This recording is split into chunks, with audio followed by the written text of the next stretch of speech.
दादा मग काय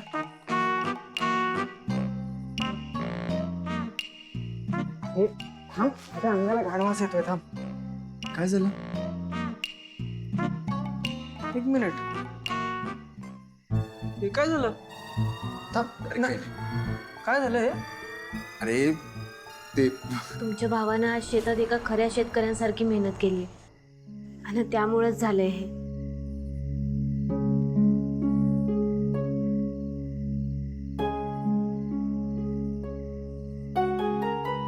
अरे तू माझ्यासाठी इतका त्रास सहन करतो प्रीतम, एसी गाडीमधून फिरणारा तू एसी ऑफिस मध्ये बसून करोडोच्या फाईलवर धडाधडा साईन करणारा तू शेतात काम करतोय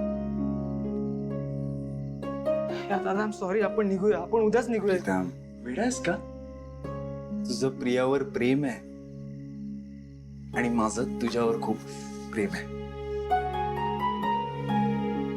त्यामुळे हे सगळं तुझ्या लग्नासाठी चालणार. ओके? प्रीतम सर आपल्याकडे यायलाही कमी आहे. लग्नाची तारीख जवळ आली आहे. आपल्याला इकडं आबासाहेबांना आणि प्रिया मॅडमच्या भावाला लग्नासाठी तयार करून तिथं जाऊन देवी आईंना बी मनवायचंय. प्रीतम, पारू म्हणते ते अगदी बरोबर आहे. तू लवकरात लवकर प्रियाच्या भावाचं मन जिंकण्याचा प्रयत्न कर ना. मी आबासाहेबांसोबत जवळीक साधण्याचा प्रयत्न करतो. आणि पारू, तू मंदाताईकडे लक्ष दे. ओके? हे बघा आपल्या मिशन मधला एक महत्वाचा दिवस तरी पार पडला. आता अजून एक दिवस आहे जो आपल्याला आपल्या गोलच्या जवळ नेणार आहे. ते म्हणजे प्रीतम आणि प्रियाचं लग्न.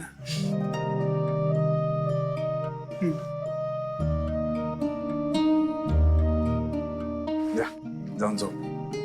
बरोबर गोठ्यात झोपणार आहेस तू? काळजी घ्या. हो आणि तू पण काळजी घ्या रे. हे काय आहे? चल good night. Good night. Bye.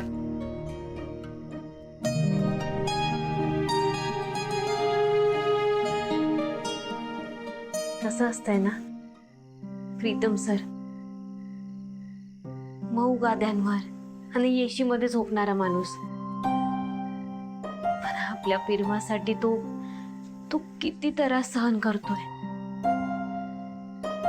पिरमाची ना ताकदच मोठी, म्हणून प्रीतम सर कायम हसत खेळत असतात.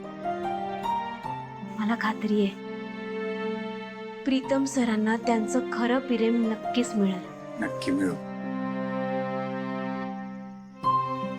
हे माझ्या समोर कामाची भीक मागून काही फरक नाही पडणार आहे, कळलं? मॅडम, रिटायरमेंटसाठी आमची फक्त काहीच वर्ष शिल्लक आहेत. ए, एकदा सांगितलं ना मी, यू आर फायर्ड. परत इथे थोबाड दाखवायला यायचं नाही, तुमचं कळलं? दिशा, हा असा निर्णय का घेतलायस तू? मोहन अंकल, या लोकांचा या इयर मधला परफॉर्मन्स सगळ्यात लो आहे. आपल्या कंपनीमध्ये अशा म्हाताऱ्या लोकांची नीड नाही आपल्याला. We need young blood. मी ना सगळ्या तरुण मुलांना अपॉइंट करणार आहे आता. हे बघ दिशा, या सगळ्यांनी ना अख्खी हयात आपल्या कंपनीसाठी घालवली. असं म्हातार वयात त्यांना आपण वाऱ्यावर नाही सोडू शकत. I agree Mohan uncle.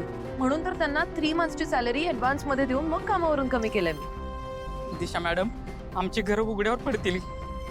मग सगळ्यांची घरं चालवण्याचा ठेका नाही घेतलाय किर्लोस्कर कंपनीने. तुमचं ना आता इथे काहीच यूज नाहीये. So just get out. Disha, या भाषेत नाही बोलू शकत तू त्यांच्याशी. आणि असा काही निर्णय घेण्याआधी विचार करावा. आणि महत्वाचं म्हणजे तू वहिनींशी बोललीस काय याबद्दल? मोहन अंकल, कंपनी रिलेटेड सगळे डिसिजन्स घेण्याचे अधिकार सासू मोमने मला ऑलरेडी दिले. आणि अंकल, मला एक सांगा, हाच सेम डिसिजन जर आदित्याने घेतला असता तर तुम्ही असंच अडवलं असतं त्याला? नाही ना? Yes. So please Mohan uncle, with all due respect, मला माझ्या कामात डिस्टर्ब करू नका. पण दिशा, मी Mohan uncle, please, I request you. Thank you.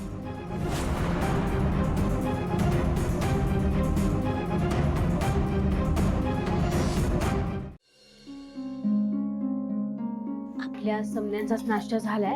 आपण आता आपापल्या कामाला लागूया. लोक खरंच खूप चांगली आहेत. आल्यापासून त्यांनी आपल्याला त्यांच्यात सामावून घेतलंय. खरंय. पण मी काय म्हणते, म्हणजे देवी आईंपासनं हे जास्त दिवस लपून नाही राहणार.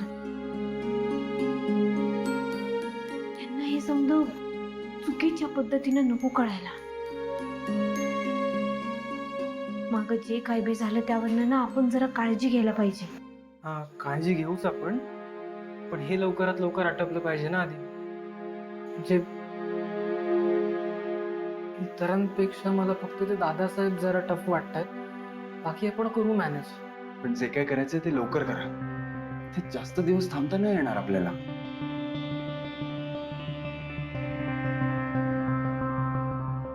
प्रीतम सर, हे बघा, आत्ता दादासाहेब आखाड्यात आहेत.